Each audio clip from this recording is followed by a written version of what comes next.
This is Spiral Shells, reading to you Where Dragons Die, by Ash. Chapter 2. No Dragon. Men in black hooded robes solemnly shoveled dirt onto the body of the fire dragon. Dark specks of soil caught on the thick violet lacquer that covered the scales and disappeared into the noxious fluid. The concoction smelled of gentle lavender from a distance, but was pungently bitter up close. The black-robed men paid little attention to the scent, and less to the gossiping nobles. They were patrons of the Order of Windsong, charged with the sacred duty of laying lost dragons to rest. With each slowly shoveled pile of dirt, the patrons paid homage to the dragons in ways the stubborn men and women of the houses never could. Shuri envied them as much as she hated them. Shuri Shoalward refused to take her eyes off the dragon. Though an arrow of the treacherous fire arrow nobles killed this dragon, it was her blade that killed the rider. By Dragonguard law, and the practices of the dogmatic Order of Windsong, killing the rider sentenced that dragon to death. Shuri clenched her jaw to fight back her tears of guilt. Her eyes did not see an adult fire dragon lying in the dirt, but a storm dragon child from years past. Egg Shuri, a scion of the Order said to grab her attention. The bronze-skinned man was clearly born to House Fire Arrow, but his bald head and yellow robes marked his station at the Order. Shuri wondered if he had been conscripted into the Order, or if the fanatic joined by choice. In the end, it didn't matter. This man followed a path that Shuri rejected 6 years ago. She would never commit her life to an order that put healthy dragons to death. "I don't want to answer your questions," Shuri growled. "I'm afraid it is my purpose to pose them," the scion said with calm meter. "I am Scion Valen. I just need to confirm with you what Iona and the others have already told me. The Order counts the life and death of every dragon." "When you're not causing them," Shuri mumbled. "Egg Shuri, if you will not talk with the Order, we will inform your dragon master about your lack of cooperation. I understand that it was with great difficulty that you found a master to take you in at all. Refusing to assist the Order is sufficient to expel you from your den. Given your history, I expected more cooperation," Scion Valen threatened patiently. "Ask your grounded questions," Shuri spat out. Her eyes never left the dragon. "Egg Shuri, it was you who killed the rider?" the scion asked. His hands were clasped under the long sleeves of his yellow robe, black script wrapped around the cuff, words lost to the passage of time, save the austere men of the Order and the equally antiquated scribes of House Nightscript. "Yes." Scion Valen sighed. "Would you mind telling me how this happened?" "I was on guard atop the Dawn Barracks when I saw a skirmish," Shuri recounted in a distant tone. "I rang the bell once, got on Cedia, and went to intercept. On the way, I met a noble of my house who explained that members of Fire Arrow stole something from Springtide Manor. I intercepted 3 fleeing Fire Arrow nobles and was able to pinpoint the thief. Cedia struck the dragon and rider with his soul, and the stolen goods changed hands. I killed the rider," she finished matter-of-factly. Shuri closed her eyes. She could feel the hilt of her blade. Fire dragon flew under her feet. The blade weighed her down. It pulled at her shoulders and grew heavier with every breath. "You were unable to kill the dragon," Scion Valen cried. "I didn't have the time," Shuri lied. She vividly remembered the dragon, helpless at her feet. The blade was aimed at the dragon's neck, but she could not deliver the final blow. The red dragon's eyes grew a sort of clarity, and he spun, knocking her off his back with a twist. Shuri would not take the life of another dragon, not after the Order sentenced one to die because of the mistake of a child. Cedia was locked in combat with another fire dragon. He needed my help. I can show you the scars if you like," Shuri added scornfully. "That won't be needed. Thank you, Egg Shuri. That will be all," Scion Valen said. He put his hands crosswise over his heart and the opposite side of his chest. His eyes went skyward as if he could see the ancient yellow worm in flight. Shuri ignored the scion's obligatory gesture of respect, and the man left without another word. As annoying as the encounter had been, she resolved to stay and watch the dragon buried. While her heart was full of guilt for the murder of this dragon, she knew that it wasn't her fault. It wasn't the traitor from Fire Arrow's fault either. No, the Order of Windsong loosed that arrow. It was their laws that killed dragons, simply because they outlived their riders and could never again bond with a human. They deserved her scorn and animosity, not the Fire Arrow warrior, and not her. Captain Iona slithered up to her side. "I figured you'd be used to killing dragons by now." Shuri clenched her teeth and ground her molars. "Not in the mood for banter?" he asked in his haughty, self-assured way. "Fine. 4 homesteads were broken into last night, and all of them belong to our house. This is nothing short of treason. My grandmother is arranging talks with the other domitors, and Major Preston is readying the company for war. House Fire Arrow will go the way of Steelhand for this. Mark my words. When the banners are called, I will make you serve under my scale. Every dragon you kill will be my glory. There's nothing your feeble master can do to change that. In war, all eggs join the crown's dragon. The thin man leaned into Shuri's ear. He was so excited by the possibility of commanding Shuri that spit flew from his lips. The shrewd man snickered as he left Shuri's side. She was nearly a head and a half taller than him, but he still managed to drench her cheek. She wiped the spit off her face. Captain Iona's talent for being disgusting was matched only by his hubris. After giving some orders to the members of his scale, he approached his dragon. The juvenile storm dragon was all of 6 years old, the age of a dragon usually ridden by a 14-year-old boy. The dragon was so small that Iona was forced to mount at the hips instead of the shoulder, his stature giant on the gator-sized creature. The fool took his time unfastening the cords of his mask.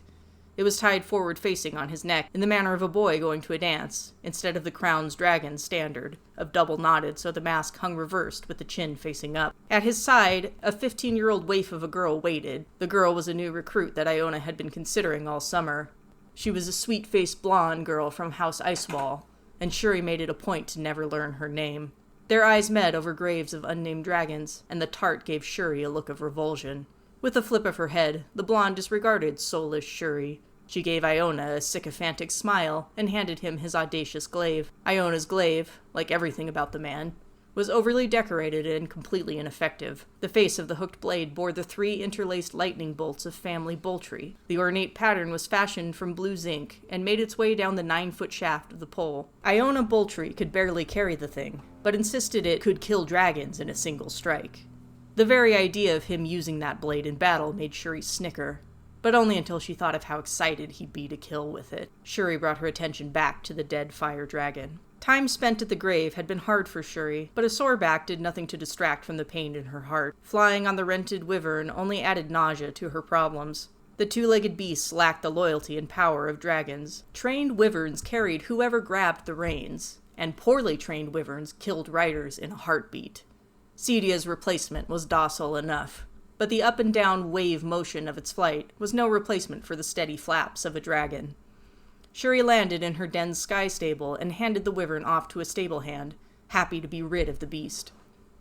Though the wounds her dragon suffered kept him from flying, Cedia seemed to be in good spirits.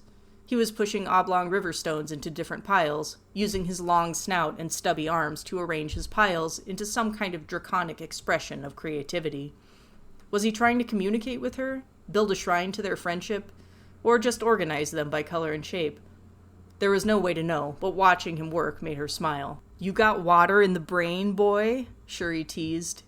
The dragon turned to face her and made a happy squeak. Cedia crawled over and pushed the top of his head against Shuri. She reciprocated with a head hug. He leaned into the hug for a moment before pulling his head close to his body. He opened his jaw, showing off a row of outward-facing teeth. Fresh gore hung between the spikes, and a pungent stench of salmon and pheasant greeted Shuri. "Okay," Shuri smiled. "Let me get your brush." Cedia closed his mouth and followed Shuri around his steed home.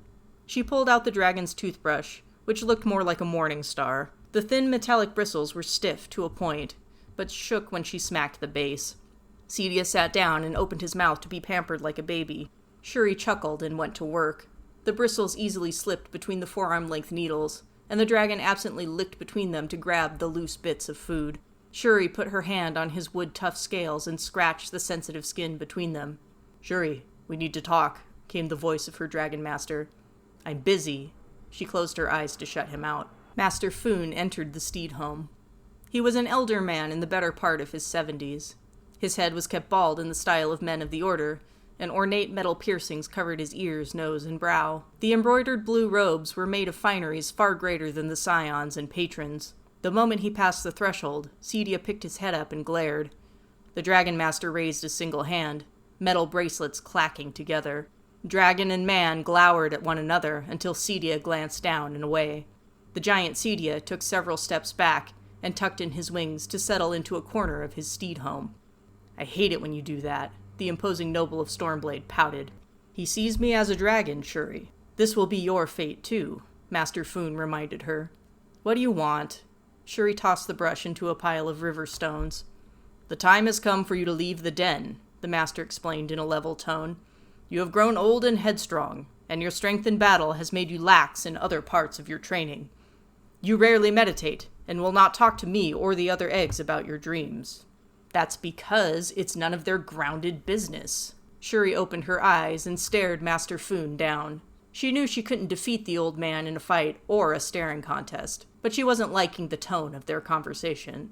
Are you certain that this is the path you wish to take? Master Foon asked for the 100th time. You chose this path to be a dragon knight, but the life of a dragon knight is one of virtue. You must cultivate your inner dragon to be stalwart. Instead, it is overfed and grows stubborn. Your will is too great, and if you do not control it, you can never become a dragon knight. I don't have a choice, Shuri lamented.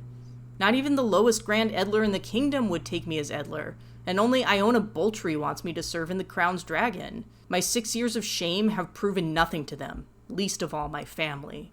Master Foon opened his mouth, but shook his head and dropped his point. She'd heard enough of his speeches about moderation and humility. He stared at Cedia, the source of Shuri's never-ending shame. Not all see that you are trying to repent, Master Foon explained. Shuri ground her molars. The path to becoming a dragon knight is a personal one. It is not about power, or politics, or honor. You will only become a dragon knight by looking inside, and I no longer believe I can teach you how to do that. Master Foon's voice trailed off, filled with deep sorrow. Shuri stood up. River stones fell off her riding leathers and cascaded down the pile. Becoming a dragon knight was Shuri's only hope of proving the order wrong. She would show them that Cedia didn't make her weaker. She would prove that they never had to kill a 6-year-old dragon just for being the wrong gender, and her parents would look her in the eye and apologize for turning their back on their daughter. If Master Foon was giving up on her, then she might never be a dragon knight, and with that loss of hope came the sobering realization that Shuri had nothing to offer the kingdom. What was the point of an egg that never hatched? I am making you a dragon squire, Master Foon explained. You will serve under Dragon Knight Unther Swiftly. He did not train under me, but I knew his father. Zura Swiftly was a good, dedicated man, and he served the kingdom well. I expect Unther is the same if he became a dragon knight. Shuri threw her massive arms around Master Foon's shoulders. She bowed her head onto the top of his. Tears poured out of her before she could stop them, so she let them come. Excitement and relief rained onto the old man's bald head. Thank you, Master. Shuri squeezed the man tight. The old man chuckled. Don't thank me yet. Unther Swiftly has never kept a squire longer than a year, and none have gone on to become a dragon knight themselves. There will be no prestige in serving him. Shuri shook his concerns about public opinion away. I don't care. I'm not an egg anymore. I can't tell you what this means to me. Master Foon raised a single hand onto the side of her shoulder. They will try to use you as a weapon, Shuri. You must not forget that the virtuous need only the strength of their inner dragon. Not the strength of your sword, not the strength of the dragon of flesh, just the strength that is within yourself. Shuri nodded. She supposed it was fitting that he try to give her another lecture before they parted ways. It was the way of their relationship. Shuri was stalwart and excelled at every challenge he gave her, but he always found more things to criticize. She was smiling at her master, grateful for the time he gave her, but the old man did not return the sentiment. There was a deep conflict within him. On the surface he looked sad, but it was so much more than that. Shuri had dreamed of this moment. She'd imagined a room full of eggs, all clapping to congratulate her being accepted as a dragon squire. The dragon knight was supposed to be there, and her master was supposed to be crying out of a deep sense of pride. But he wasn't. Master Foon was just as cryptic as the day she met him over 5 years back. His electric blue eyes never betrayed his thoughts, but Shuri could tell that this wasn't a joyous day for him. She was one step closer to becoming a dragon knight. Why couldn't he be happy for her? Maybe the truth was that he never really believed in her, and that this was his chance to get rid of her. When the dragon knight failed to teach Shuri how to ascend, she couldn't come back to his den, or any other den. Becoming a dragon squire was the last step to becoming a dragon knight, but it was also her last chance. Shuri needed to gain the soul of a dragon, or she'd be Iona's tool. This has been Where Dragons Die, written by the author Ash. I am Spiral Shells. You can find me at spiralshells.tumblr.com. We hope you will return for the reading of Chapter 3. Thank you.